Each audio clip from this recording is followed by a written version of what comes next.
If you'd like to make a call, please hang up and try again. Hey, I'm Madeline Butini, the host of 1-800-MAD-BUD. I'm a visual artist from Australia on a conversational journey to call up and talk with the best artists, entrepreneurs and visionaries of our time. Join myself and my guests as we unravel the stories behind their breathtaking creations and groundbreaking businesses. Make sure to check out our Instagram for extra show notes. You can view it at 1-800-MAD-BUD. All right, cool. Let's get into it. Hey, Steen, how are you going? Good, thank you. Yourself? I'm well, thank you. How's Greece? How's Greece? Hot, crazy, fun, disorganized, delicious, all the things. No, it's cool. I've Yeah. just got to Ios, which is an island off Athens, like a 6-hour ferry, but I've only been here for 2 days. So yeah, I'm a little bit, and I came straight from Bali. So I'm pretty much like all over the place at the moment, but just about to start work. So yeah, I'm happy. That's good. And then before Bali, you were in America? Yeah, I was in Yeah. where did I start? San Diego, New York. I was in like the Hamptons and New York City. Then I went to North Carolina. Just like I went from the beaches of San Diego to the Hamptons, and then I went to New York City to the wilderness in North Carolina, then Vegas, and then I was home for 2 days, and then I went to Bali on a family holiday for like 10 days. I was home for 23 hours, and now I'm in Europe for 4 weeks or 5 weeks. Nice. Mr. Worldwide. Yeah, yeah. European summer, you can't beat it. So Yeah.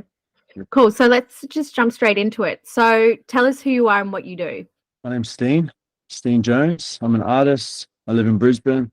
My career started in tattooing about 12 years ago. And then, I don't know, I moved to Melbourne to work into my dream shop, and it just didn't click. To be honest, I just didn't like the boss. We didn't see like eye to eye.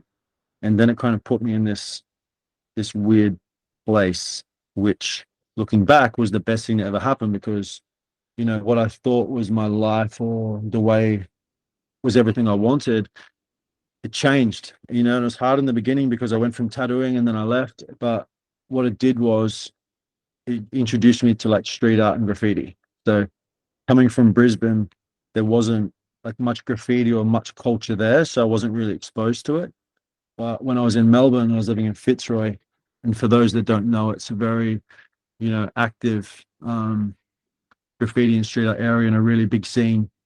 And a lot of like OGs are from there too. So I was like exposed, and I was living right in the middle of this crazy culture that I was just really curious. So yeah, my curiosity and ambitions kind of took over, and I just started painting like what I knew and what I love, which is traditional tattoo flash on a larger scale. And then, yeah, that's like fast forward 12 years and I'm living like the dream. I'm in Europe, I'm happy. So No, that's that's so great. amazing. It's crazy when I think about it, because you can't plan this stuff, like I never would have thought tattooing was like my everything. And I thought that's the way life was going to be. And then, yeah, I kind of got serendipitous, just like happened. And looking back, it was like the best thing ever. So yeah, happy to be here. Nice. So when you were in Melbourne and you realized that, or you were having this disagreement with your boss, was that when you were tattooing? Yeah, it wasn't a disagreement. It was just, we're just different people, Mm-hmm. and I'm like a vibe person. So if you don't have a good vibe, or I don't, I'm big on energy too. So if you're like taking my energy, or if I feel like you're giving me bad energy, then I don't want too much to do with you in a nice way. I Yeah. protect it, So I just felt like we weren't clicking, I guess. And yeah, that was it. Yeah, nice. So going back to the tattooing, right? When did you start tattooing? Where did you apprentice? Tell us about that. Yeah, so I started apprenticing when I was 20, I think, or 21. I was actually doing carpentry before that. A bit of a crazy story. I'll leave some of the details out, but I was a carpenter, quite young. I always work with my hands, and I love the creativity with like timber and building and construction. Then I broke my hand a couple of times, being an idiot. And then I was living with a tattoo artist. I wasn't able to work, so I was hanging out at the shop, and that was the first time I actually saw. I actually remember the exact moment. I remember I was in the shop, and it was like a work day, and they're all hanging out, like having fun, like listening to whatever music they wanted, getting paid cash, good money. And I was like, fuck, people actually like what they do. Like, this is crazy. Because I used to like construction, but I wouldn't say it was like my dream. Mm-hmm. I was good at it. I loved elements, but I also hated some elements. And you don't know what you don't know. But so then I was exposed to this new world, and I was like, fuck, this is cool. And I just felt like for me, it was perfect because I've got ADD for one. So I'm like a little bit different with the way I'm wired. And I felt like that environment where it wasn't so structured was like perfect for me. So I kind of thrived in that. And I was just helping out in the beginning just to help out. And my boss saw an opportunity and then offered me an apprenticeship. So that was back when, you go back to the tattoo scene like 12 or 14 years ago. No way, I'm 37. I'm 38. Okay, my time's a little bit out. This is a little bit longer than that. It was a bit crazy, like it was a bikie and it was quite a old school kind of shop. So I learned, and I'm grateful for it, like the hard way, to a degree, which really gave me an appreciation for it in the culture. So that's why I had such a big impact on me in such a short amount of time. My like mentors were, old school tattooers, and I kind of learned that part of it, and I guess took that part of it and then applied it to my newfound passion, which was like painting. So that's kind of how it all, came about. I see like tattooing and painting as like hand in hand, right? But I'm also someone who's been tattooed and knows like tattooers, and a Yeah. lot of them paint. Like, Um, well, it's kind of actually polar opposite. Yeah. do you So think so? when yeah, I know so because it's different. So a lot of tattooers do watercolor paintings, Mm-hmm. right? And that's the same like approach or methodology to tattooing. You start with a white piece of paper, whatever piece of paper. Yeah. Then you put the black lines down generally. Then you do dark shading, and then you work your way to the lighter shading. With Okay. aerosol, it's at least with my style, I do the line work last. So, you kind of work backwards where the black is the very last thing I do. So there was a bit of a experimentation, like feeling out process for me because it kind of was the polar opposite. It's the same like fundamentals, it's the same imagery, but when it comes to application, you don't have those black lines to work off. So it's a little bit different on that front. But I guess to your point, when you look at it, they're the same thing, same, but different. Totally. Yeah, no, totally. No, thanks for sharing that. I've never thought about it that way. So, no, I appreciate that. So, when you were doing like, going into doing more painting and things like that, I mean, you obviously like shot up to success and like international recognition quite quickly. Did you ever think to yourself, oh, I'm going to go to uni, I'm going to go study something? Was that ever a conversation that you had with yourself? No way. I'm not that kind of person. Like, how do I say it? I'm just a little bit different, I'm not too, so I don't know. I've got ADD. So I said before, it's like I'm wired a little bit differently. So when it comes to things I like, I'm like unstoppable. You won't get in the way with it. If I don't like it, I can't do it. Simple. So I've read one book in my life. Facts. So, and the only book I read was Anthony Kiedis, Scar Tissue. And that's because I heard everybody talking about the fucking book. And I'm drawn to those kind of individuals that, a little bit fucked up maybe and just have this crazy story of like perseverance, for lack of a better word, like they go through all these crazy highs and lows in life. And so I was really drawn to that, but I can't read too well because my brain moves so fast. So I might read a page and I'll get to the bottom of the page and I'm like, what the fuck did I just read? So I'm able to read, but I just find it hard to kind of download the information. So when it comes to like academic, like reading and writing, it's not my strength. Totally. That's why I draw pictures. Right? Yeah. No, totally. So I have ADHD too, Steen, so I get it. Welcome to the club. It's a blessing and a curse, like, as I said, I'm a little bit older now. So I think for the first while, and this is why I'm really vocal about it too. Like for the longest time, I just thought that's the way life was, and it was quite difficult because a lot of things that people found easy, I would struggle with, or I wouldn't like fit into a certain box, you know. I was a little bit different in that way. Then I realized that it's like once you understand it, it's like a blessing. You just got to Mm. learn how it works. So I spent a long time doing things the hard way, and I still do, admittedly. But I think now that I understand a bit more like how I am and the way I work and where I work best, I'm like use it as a superpower. So yeah, it hasn't been a straight line, that's for sure. But hey, I'm here. Yeah. No, totally. And that's awesome. And I remember doing a workshop up in Mackay, and I was doing it with all these young people.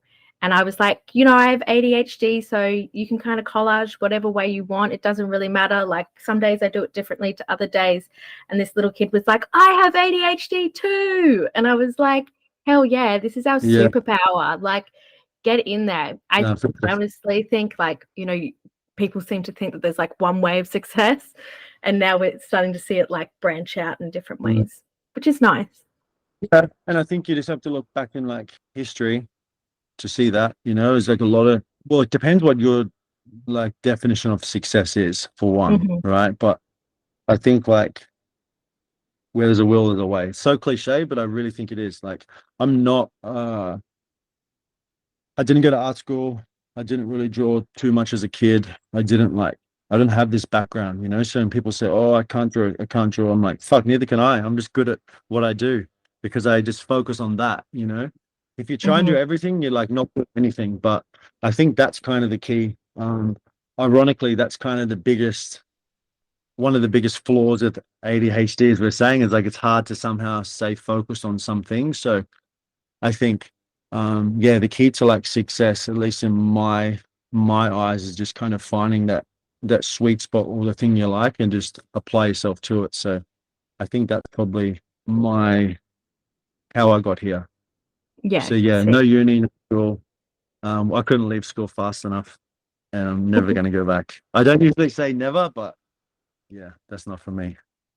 Maybe if they give you like an honorary degree, like they do with people where they're like, you've done this much for society, here's this degree, like, you know. No, I don't want that. That's like a paper thing. I don't want that. I will go. Actually, that's a lie. I have been back to school, but it's to help kids. I've done Mhm.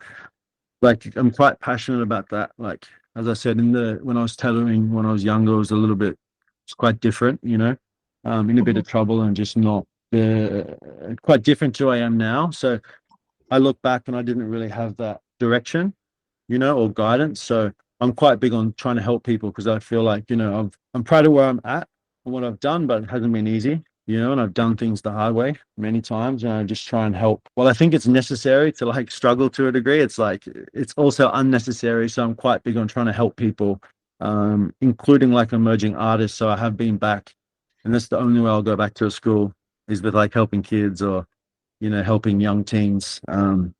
In similar position to me. And that's so respectable.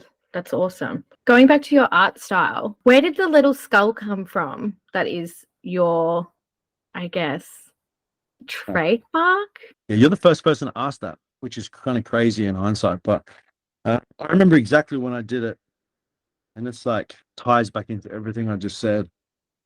I was sitting at my desk, so I literally just left the tattoo. So I moved to Melbourne, got into like my favorite shop there, was there for a few months, left, was like pretty lost. I went straight back to carpentry because I could earn good money. So I would work carpentry 6 a.m. till like 4 p.m. or 5 p.m., depending. And then I'd go home and sit at my desk trying to figure out what the fuck I'm going to do. And then because I was, as I said, living in Fitzroy, there was so much graffiti and street art. I was like exposed to all this new stuff, like these drips and textures and like tags and everything. So I actually bought some like paint pens.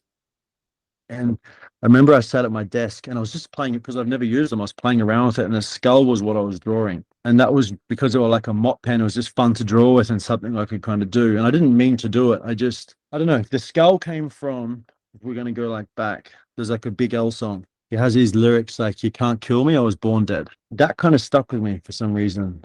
I don't know why. I just felt like it was back to the whole unstoppable thing. I just felt like in the beginning of my career, when I started painting aerosol, I got a lot of like negative and a lot of hate in the beginning, like a lot.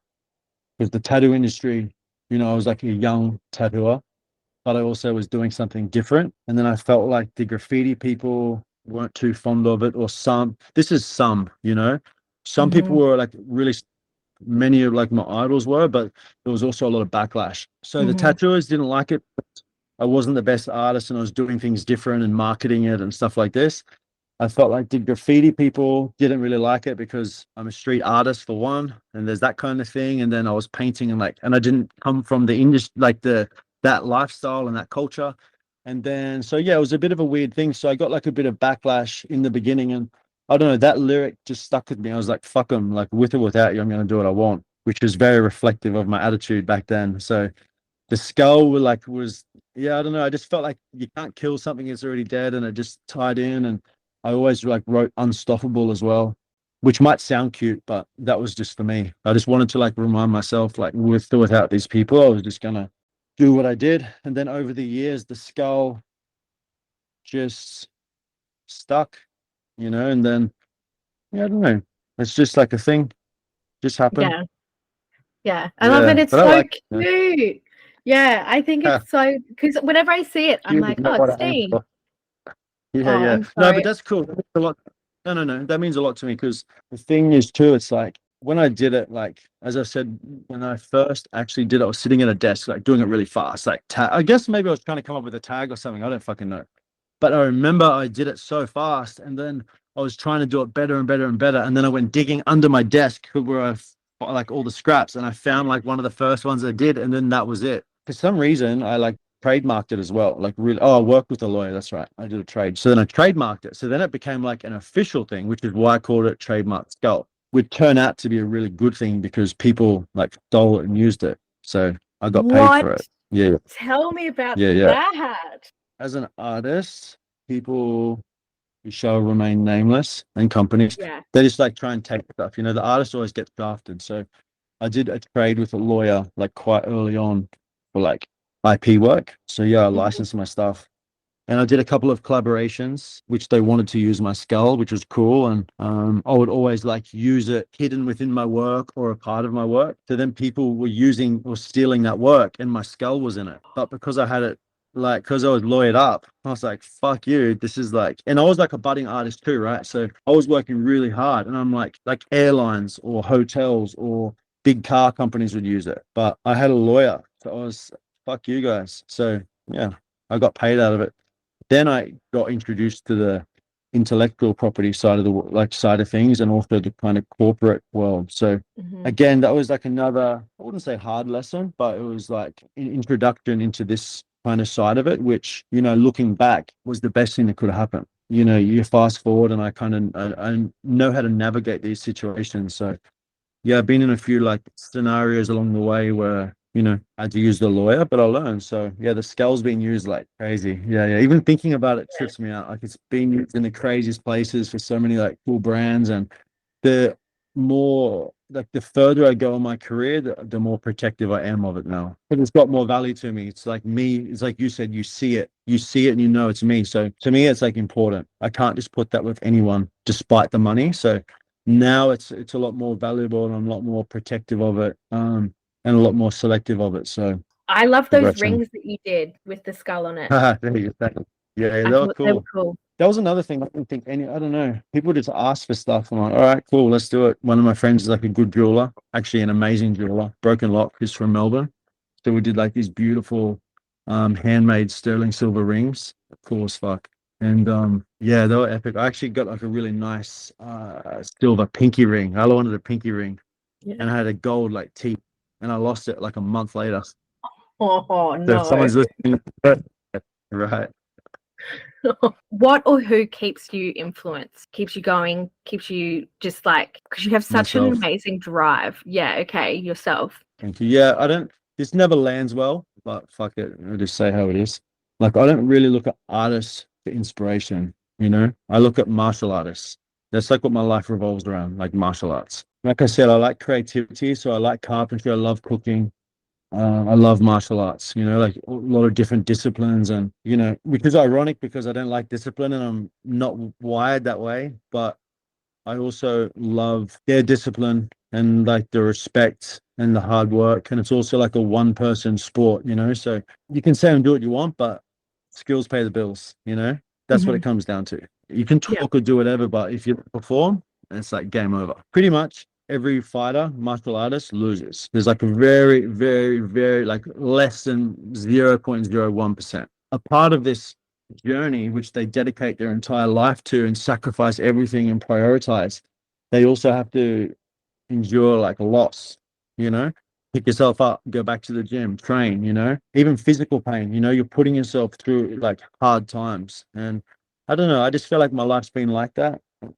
I also, it was a little bit different when I was younger. So I've just been in and around that environment. And a lot of my friends are like world-class martial artists, so the people I hang out with aren't really artists. Like if I'm at home, for example, I'm training like 4, 5, 6 days a week. So I'm with people that are up early, like think about what they eat, like they train, train, train. So when you're around people with that kind of discipline, it, I love that. And I feel like that rubs off on people. So that's who I take the most inspiration from as individuals and like athletes in general, because they're just so disciplined.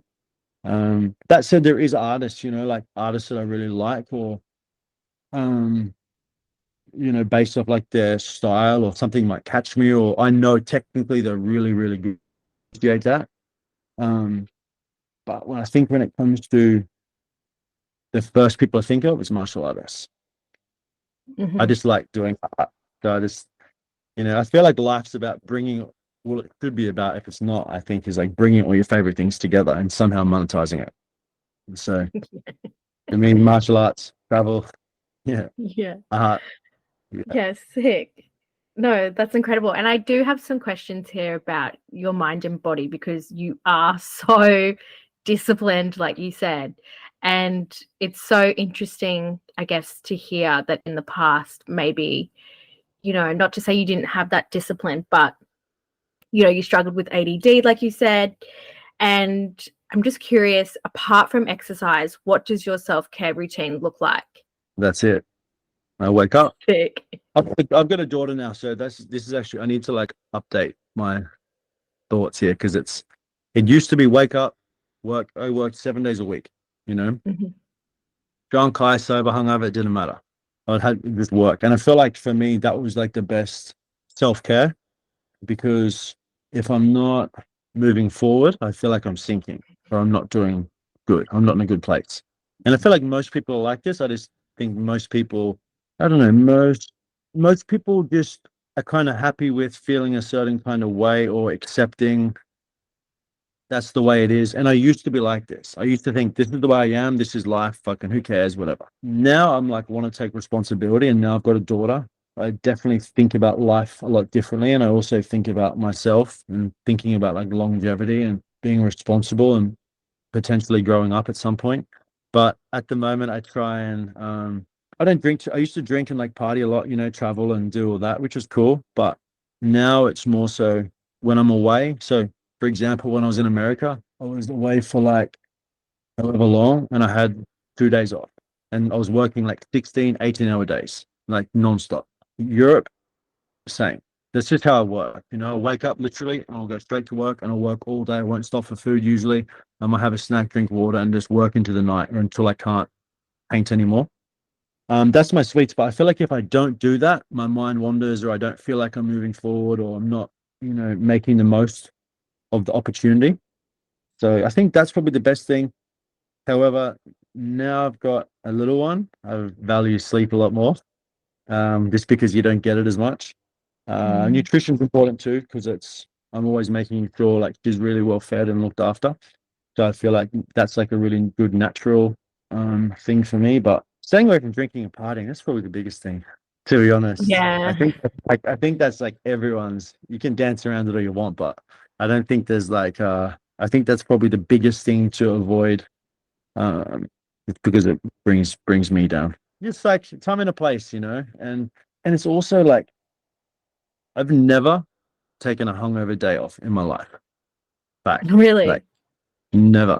Because I work so fucking hard every other day. So for me, if I get drunk or like have a big night or whatever, I'm not going to sit on the couch and chill. I've just worked like 30 days straight to get ahead. Like, why the hell would I take a day off when it's my own fault? So that's what I was saying. Like, the show goes on for me. So I think when you're have that discipline or you're a little bit crazy, then I just find that, yeah, I just stay focused and keep moving. And You're so determined. I love it. I wish I could be like that, Steen. Honestly. you can. It's just no one else is going to do it for me. So what, Totally. No, yeah. I am getting better at forming a routine and things like that. But That with like that I learned is like a little hack, if you will. Is like I'm really big on like my skull, for example. I think of my skull and I just think of like fuck everybody because I had chip on my shoulder. So I like, but I used to write literally on my desk. I would have like shelves. I would write inspirational quotes and messages fucking everywhere.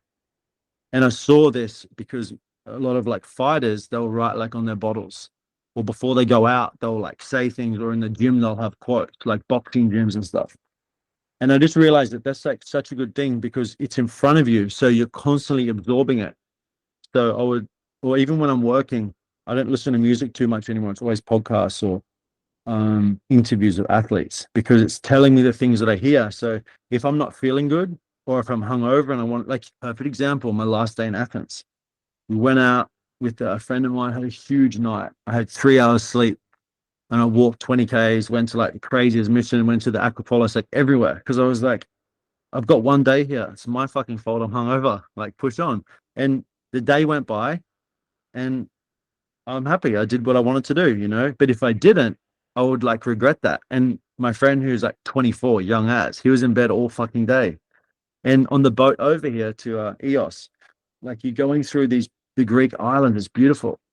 And because we had 5 hours sleep, he slept the whole way. I'm like, bro, I was on the back of the boat. I was like fucking taking this in. that's Yeah. so Gotta set funny. yourself up. Yeah. So if you could add one thing into your self-care or routine, what would it be? Like what's something you've been thinking about lately that you're like, maybe that might be good. Train more. Yeah, train more. I think like I'm not going to travel too much in the future, I don't think. I think that it was important.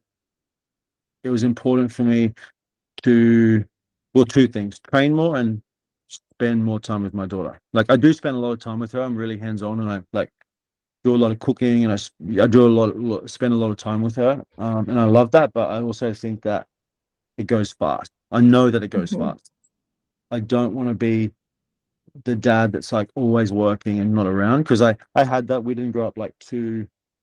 I grew up well compared to like others, but also working class, had to work. So I just know that time goes quick. So I'm not going to travel as much, like moving forward, and just spend more time at home and more time training. So I'm I like the whole athlete philosophy the most, which is polar opposite to how I currently work and all I know. But I'm trying to rewire that because I feel like we're not designed to just work every fucking day, grind. It's like a robot thing. Where athletes, they'll like get up, they'll train in the morning, they'll rest, they'll train really hard, they'll rest, or they'll go into like a fight camp, or they'll go into a preseason, and then they're kind of maximizing themselves. They're not constantly like redlining and burnt out. So I don't know. We'll figure it out. Maybe Yeah, Steph. see. No, I mean, you're just so motivated and determined and like on, you can see your lane and where you need to be. And I'm just so curious about that. The business side of things, who was your first big client? What was that like? Vans was the first one, I think. Vans was I did like a draw on shoes for like a skate event, and See. I got $500 for it. So stoked. Yeah, you're telling me I'm gonna get paid $500 to sit at a table and draw and choose for like 3 hours an event. It's like used to be half a week's wage. Really big client, like big job was for Sailor Jerry Rum. And that was like my fifth mural, mate. It was like really early on. I did this big Sailor Jerry tribute in Fitzroy. And that was just from the heart too, because Sailor Jerry, most people know as like the drink or the rum, but he's actually a tattoo artist that was a pioneer in the traditional tattoo world and responsible for a lot of today's like everything going on. But I did a tribute piece to him because he was one of the people that kind of changed my life and put me on this new trajectory. So yeah, I did a tribute. Sailor Jerry Rum global team saw it, and then they invited me to New York. So Yeah, probably I like know my, Dana. you know, Dana.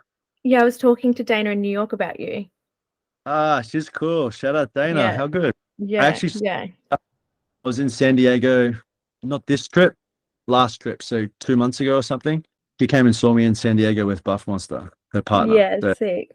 she was the one, I'm always, she's cool, man. I've got a lot of, because 10, no, longer than this, 11, 12 years, we've like stayed in touch. We've always been cool as, and she was one of the people that, yeah, always kept it cool with me and just give me that opportunity. And I remember, so, wasn't painting long and they put on this big event. And I remember like the Good Charlotte brothers were there and Oliver Peck, who's like a famous tattooer who was Kat Von D's husband at the time.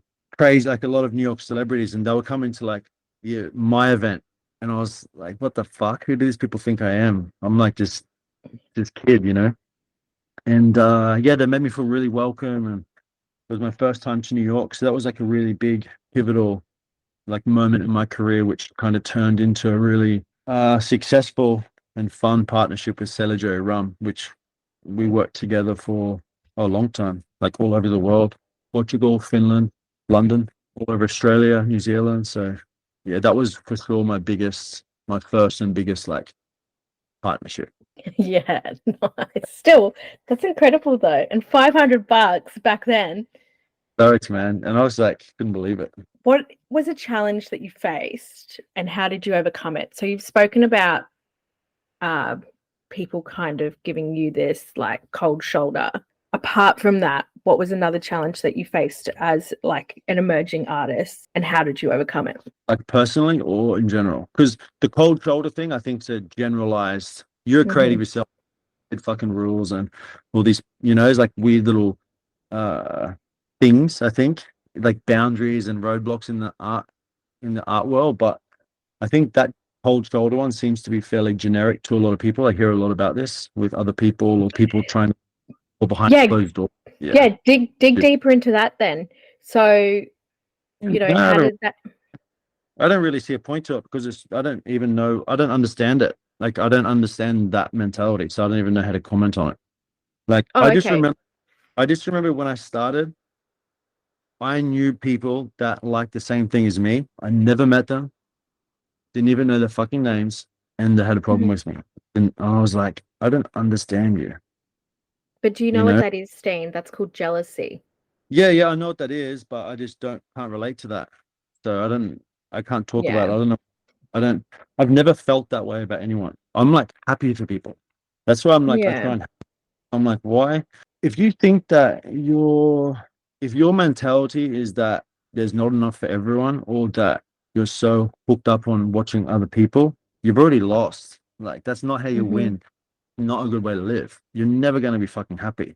Hmm. So, like I said, that thing I started with was really important, and I'm glad I learned early, and I kind of got through it because I know some people don't get through it or get Hmm. like they get disheartened. But yeah, I don't. No, that's okay. So I guess what I'm really asking is how you got through it. So from what I'm hearing, I just kept you doing. yeah, you just kept doing it and you just kept going, didn't listen to It. the haters. At the end of the day, it's like you don't need these people. It's like a one person thing. Like I don't give a fuck if this person doesn't like it. It's even with my artwork. Like I'm not even as a person. You could be the best person in the world at just being a person, but you're not going to be everyone's cup of tea. Like you can't get hooked Mhm. up on that.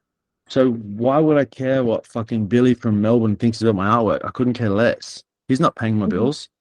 And even if he does pay my bills, like I've had clients, like big clients that I've declined because I'm like, I just didn't like the way they spoke to me. I felt like disrespected. I don't give a fuck if you're a big brand. I don't need you. The world's so big. Like if it's not, back to what I said before about like the energy and vibes, it's like if I'm not vibing, it's not happening. I feel like Yeah. at least for myself, I need to protect that. If you let everything or everyone affect the way you work or your creativity, you're going to struggle. You can't. You just need to be, in my opinion, self-motivated and find what works for you. So that's for me. It's like martial arts, and I just kind of veered away from the art world. Ironically, the longer you do it, it kind of all comes back together, though. Like I Mhm. couldn't care about things, and some of those people I'm years with now, I'm cool with. So So yeah. that's a good outcome, right? Yeah, I mean, whatever. I'm not really two-faced. Like, Snatch, I think. You know that movie Snatch? Have you seen that? I It's like vaguely remember it. yeah, he's like, so do I. I'm trying to quote it, but I'm probably gonna butcher it. He's like, if you got a problem, it's your fucking problem. You know, it's like that's kind of the way Yeah. I think. Whatever. Yeah. So The only reason why I asked though is because obviously, a lot of other people go through those kind of struggles. And yeah, obviously you can't speak to that kind of mentality because that's not who you are. But just having your insight as to like how you overcame it and yeah. you I know, just think breath, like just it's don't give it any breath. It's not a thing. Who cares? Just keep doing what you're doing, you know? Like when I said before, if it was a video I could show you, but like I said messages, I've got like unbreakable written on my forearm. I've got playing for keeps on my knuckles. On the inside of my hands, I've got don't slip. Like I've got things all over my hands. Like what's another one? Lost time is never found. Like just I would literally tattoo reminders on me, on my hand. I've got dream. Like I've got these things all over me. So everywhere I look, I've got the motivation or the tools I need to overcome it. Because of course there's times where I'm down or I feel lost, but I look down and I see on my hand, I'm like, fuck, that's right. Keep moving, you know? So I mhm, just think, yeah, don't stop's like the big one. I mean, even now, like to be completely honest, like I'm career wise, it's so quiet right now because the world's in such a crazy place. Like I'm fine, but if the world keeps going like this, like I know artists that I would think are so busy and they're not doing well.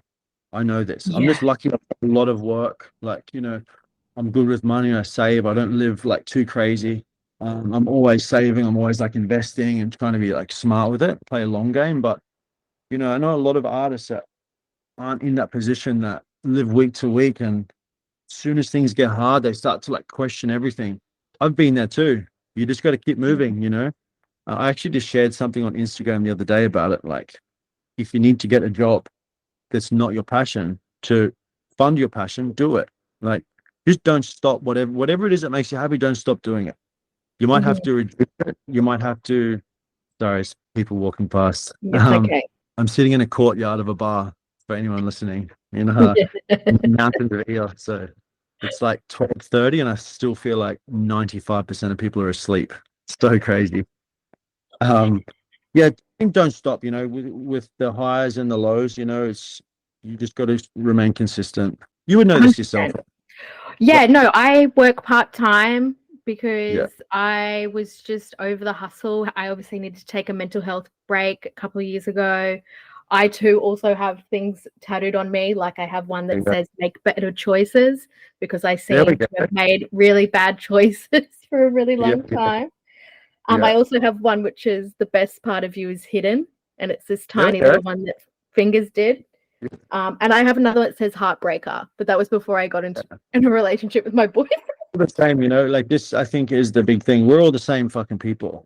Some people Yeah. like might put a facade or whatever, but like you said before, the jealousy. And I think back with these people, I'm like, man, you guys were so far ahead of me. I looked up to some of you and you felt jealous of me for some reason, or I upset you that much that I got in your head. That's crazy to me. Like fucking Mm. crazy, but it goes to show that we're all the same people. So that's again why I don't understand why there's these games and stuff within the industry. I'm like, we're all in this together.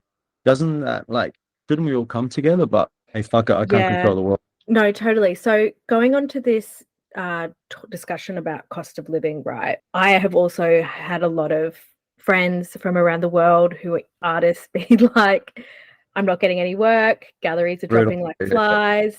yeah, I don't know what I'm going to do. I have a few who are very comfortable because they've done the same as you and they've invested well or saved money. But I honestly think it's like a perseverance game almost. And when it does get like this, like you said, you just have to be really consistent. Like my goal for this year was to be more consistent with everything that I'm doing to build my business back up from my break, right? What's like the chatter you're hearing? Do you have any advice for anybody or any artist going through the cost of living crisis at the moment? yeah. Only the strong survive. That's like that was one of my first t-shirt designs. Same thing. It comes back to that mentality. I was like, only the strong will survive. And that's like applicable to everything in life, you know? So I feel like with that, I just some of it, you know, is like false bravado, I think. I don't know. It's like there's been times that I've been so fucking scared or unsure, and I'm like, fuck it. Only a strong survival. Like I'm gonna make it work. And you make it work, you know. Um, I'm down just a true, I won't say like figures, but 70%. Mhm. Yeah. That's a lot of money. It's a lot of money. You know, from my best year to this current year, down 70%. That said, I'm still doing good. Like I'm happy, I'm fine, I get through. But there's been a huge like drawback. I know, like I said, a lot of artists that I won't name that I was shocked. I could not believe it, you know. And not just street artists or fine artists, like tattoo artists. Some of them have quit, some of them working part-time. I just think, you know, one of my assistants or slash friends, he he's like the Vans thing. He did like a few murals and got paid 2 grand and three, and you feel like, fuck, I'm rich. This is the best. But that's not how it works. You know, you have to play a long game. So even if I earn really good money, like I won't pay myself anymore. I pay myself very small, like very small. It's not, and that's probably the biggest piece of advice I can give to someone is like, don't make the mistake of thinking the business money is your money because it's not. Mm. It has costs. Like for one, you got tax coming out of that. You got all like if you earn over 75,000, you got GST. Then you know at some point you're gonna need an accountant and you're gonna need a bookkeeper and you got all this stuff. There's a lot of overhead. So don't look at your bank and think, oh, I've made this. This is how much I've got. Because by the time you take everything out, it's quite small, you know. Um, or it can be quite a lot, whichever way it works. But I think that's the big thing. I've always been like, you know, I had a clothing brand.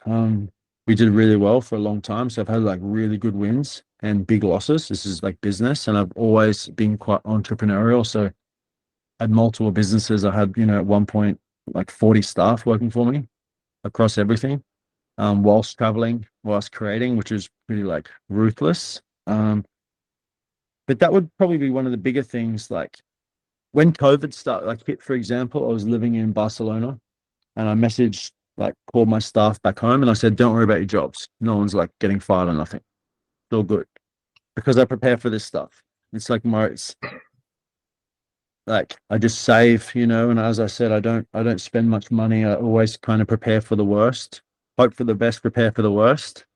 So when it does get tight, we get in these squeezes, you know, you're kind of in a better position than what you could be. What was the question? Something I along was those lines. just asking you about like the cost of living crisis. I mean, it feels like it's been crisis after crisis though. So, you Life know. now. I think like, you know, you asked about like chatter amongst peers. Yeah. A Mm, lot of people. Pretty much every person I know is like feeling it. The thing is, like, I'm talking to you openly about it because I don't mm. care. I'm like open book. It is what it is, you know? A lot of people don't talk about it. That's a Oh, part of I'll the be problem. open about it. I haven't made a Yeah. sale since end of November last year. And I Yeah. But haven't made yeah, any money. But it's yeah. fine because I have a part-time job. I can do whatever the You're not fuck I relying want, on it. you And know. that's an important thing. You're not relying on it. And for me, it's like I used for a long time, I would literally pick and choose, travel anywhere, do whatever I wanted. And it was crazy. I worked fucking hard Mm, for it. So I'm not like, it's not an arrogant thing. Now it's very different. And I just think that's the new way it's going to be for a while. And it doesn't make sense because I've only got better. I've only got more efficient. Like it's not me, it's the world. Because mm, there's three kinds of people, you know, I guess that would spend money. First thing, art is like the least important thing to most people, right? mm, It's like it's not a necessity. Um, so you've got like everyday people that might buy artwork who are definitely feeling the squeeze, you know, then you've got small business who are also under the same pressure. And then you've got corporate that are on big budget cuts too, you know, But or like government. instead of outsourcing, they'll just do in-house, which Yeah, is what of is, course. you But know. it's kind of like this thing too. It's like I don't really care about it. I'm like, I can't control it. Like, what am I supposed to do, you know? Just work smart and work hard. And Yeah. thankfully, that's always been my mentality, anyways. So just figure it out. But Sick. it's definitely changed. But I think there's a lot of positives too. Like it forces people to work harder.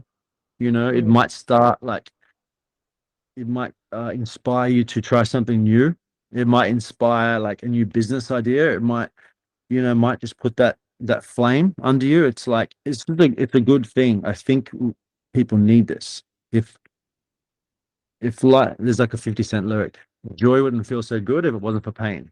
You know, it's like it's true. If you don't have these hard times, it's like it wouldn't feel so good. That's why now, like I look back and I'm, you know, like happy. I'm proud. I'm stoked because I know how hard I've worked. I know how much I've sacrificed, and I know that not many people could do it. And I love that, and it just that in itself inspires me now. So, I just think that these times, like you said, it's been crisis after crisis. It's like, fuck, what's next? There's a new COVID strain apparently. I saw something about COVID. I'm like, fuck. What a- I like honestly, I do you know what though, Steen? I didn't get COVID until end of last year, right? And yeah, because I was just on my like mental health break, like sitting at home, trying to like meditate every day, like going for walks, not seeing anyone, not going out drinking. So I didn't get it. Like, and then when I got it, I was like, true, this is like a real thing. For ages, I thought, oh, I've never gotten it, so like maybe I'm just the lucky one. But of course, like yeah, the no, first time I go to the pub, I get COVID, But be safe though, you know. that noise. Yeah. No, I got it. I survived COVID. I'm Yeah. here. Yeah. But I don't know. I honestly think the next crisis is gonna be a bit more hectic than yeah, the I past don't, ones. I just don't even think about it. It's whatever. Yeah. I mean, there's nothing we can do, right? So it's just like whatever. But I think like mitigating for now, like you talking about how you it makes people do new things, makes people better. Like I'm actually loving the fact that nobody's buying my stuff, right? Because it's taking you back to square one.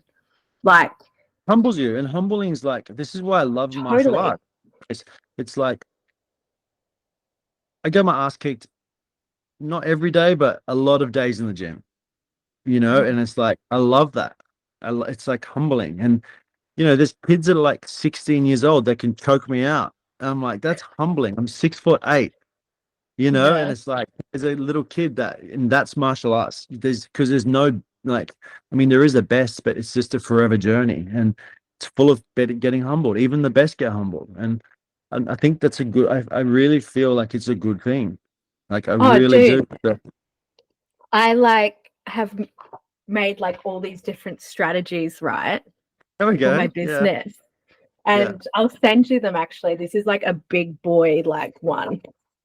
yeah. um Cool. And I'm like, just like, fuck, I'm going to go back down to basics and figure out my business plan again, what I'm going to do. Like, I'm redoing it all. It's actually so much fun. Like, Yeah, but even, that's a good thing. That's good oh, because I it's love it. like you've got experience now. So why wouldn't you go back and like people think with the business you just build it once and you set it up and it's done. It's like no, you got to keep working. It's like a well-oiled machine. You got to keep going back, and you got even like my budget for my cost. I go through it like every 6 months, pick every bill because I work too hard to waste my money. So I want to make sure that I'm not overspending. I want to make sure that I understand every facet of my life because I think it's an important thing to do. So I'm proud of you for doing that. That's cool. And Thanks. you'll find too that it'll probably give you peace of mind, which that is priceless. That's the thing everyone wants. I don't care what you do. All you want to be is like have peace in your mind. And if you can do anything to give you some of that, then you should do it. And I think working on the Yeah, business, just knowing that even if it doesn't get to where you want or go the way you hope, you tried your best. And that is the best feeling. exactly. Yeah, no, totally. And so I learned the other day that an ADHD brain doesn't fully mature until the age of 30.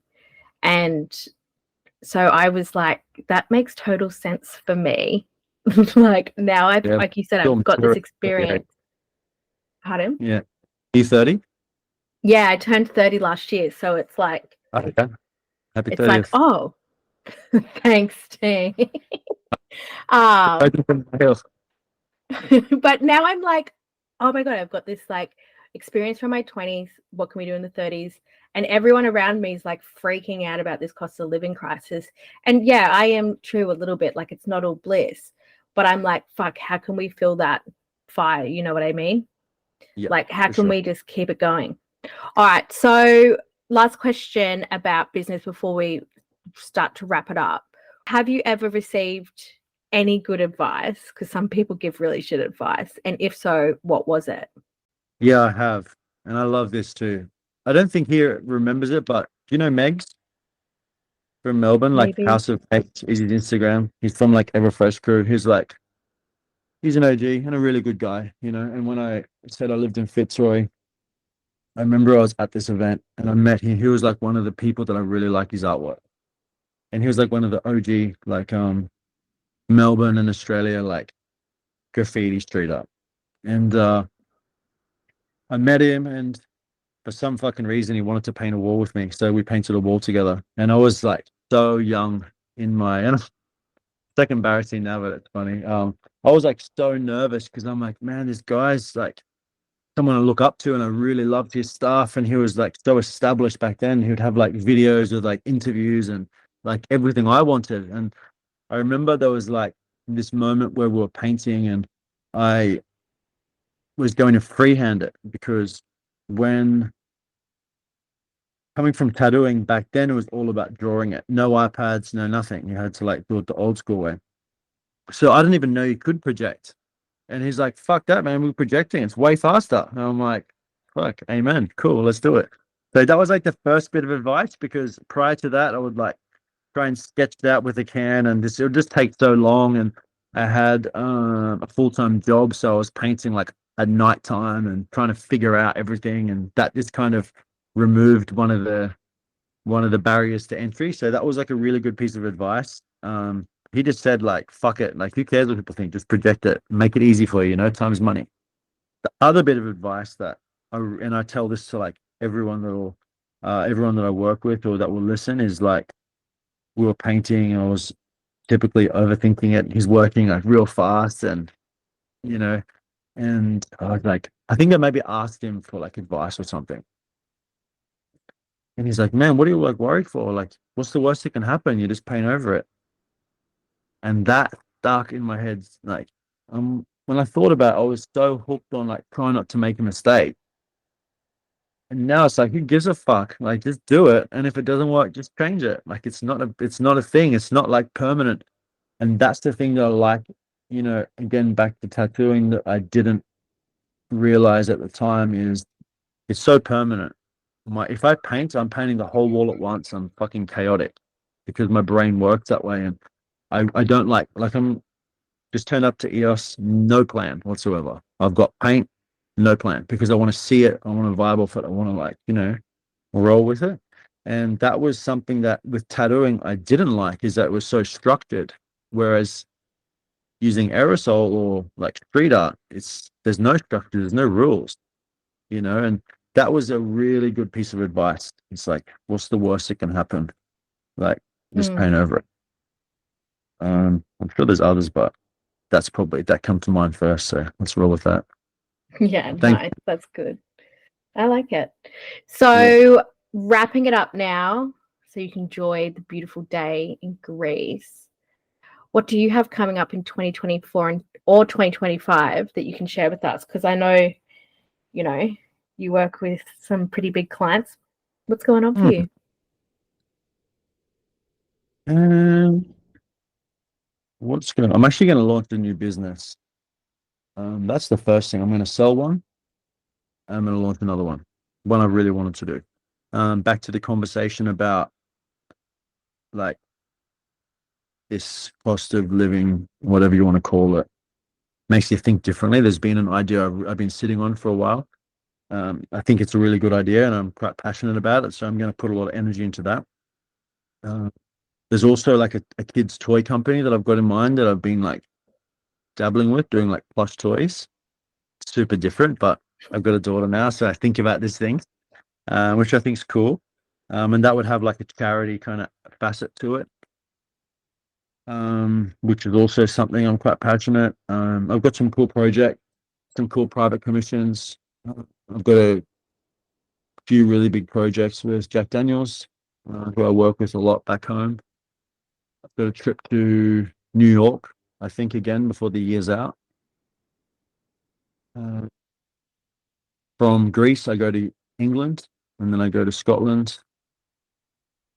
Fuck yeah. Now I'm thinking, I'm like, oh man, don't think too far ahead. Um, Sorry, Steve. no, we'll have some fun. I'll just roll with it. I haven't checked my emails for like 2 weeks, so it's a little bit scary, but I it's still know, good. sorry. No, That's gonna it's good. I love it. suck. No. I Oh, think I'll be having fun. That's for sure. That's the main priority. okay. Make sure I enjoy it and family time. Family time. Yeah, Yeah, yeah, nice. I love having a niece. Like literally the best. yeah. And I wasn't like a too maternal, prior, and now it's like the biggest softie, and she's like my little girl, So yeah, Yeah. it's all now. So yeah, I can't wait to get back. That's my priority. I've worked really hard. I didn't take a break over Christmas. I've been working like fairly relentlessly. I just took a holiday, like I said, to Bali, but with a 18-month, that's not a holiday. Just that's even harder Yeah. than working nonstop. So I'm just looking Yeah. forward to going and mowing my lawn and sitting Nice. outside and a picnic and pat my dog and have a barbecue. That's what I'm Yes, gonna do. sick. I love Yeah. this scene. So before we wrap up, is there anything else you'd like to share with the audience? Um, I don't like zucchini. You don't like zucchini. No, I don't like it at all. That's like the worst. And eggplant is closely behind that. There Fuck, we all go. right. No zucchini Yeah. chips, no eggplant. Yeah. I'm like, zucchini's not, yeah. I've got no time for that. Everything else I'm pretty cool with. Wait, are you just saying that because you're in Greece? No, I just said it because it came to mind first. I know, but isn't that like something that they feed you over there? I've had Greek like a few weeks ago, and they have a lot of Indian stuff. So far, so good. Yeah, sweet. Okay, cool. Yeah, so far, so Um, good.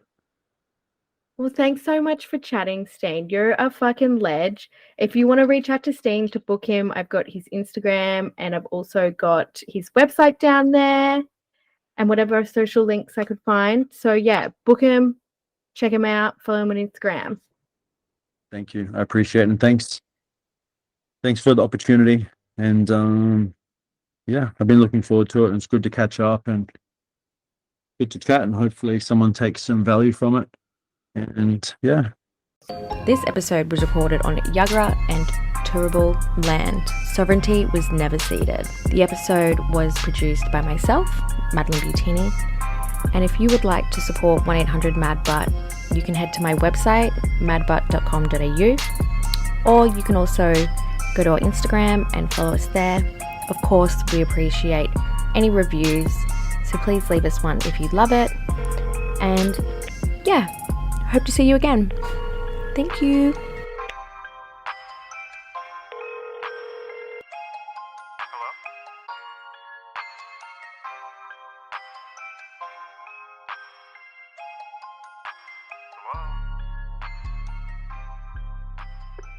If you'd like to make a call, please hang up and try again.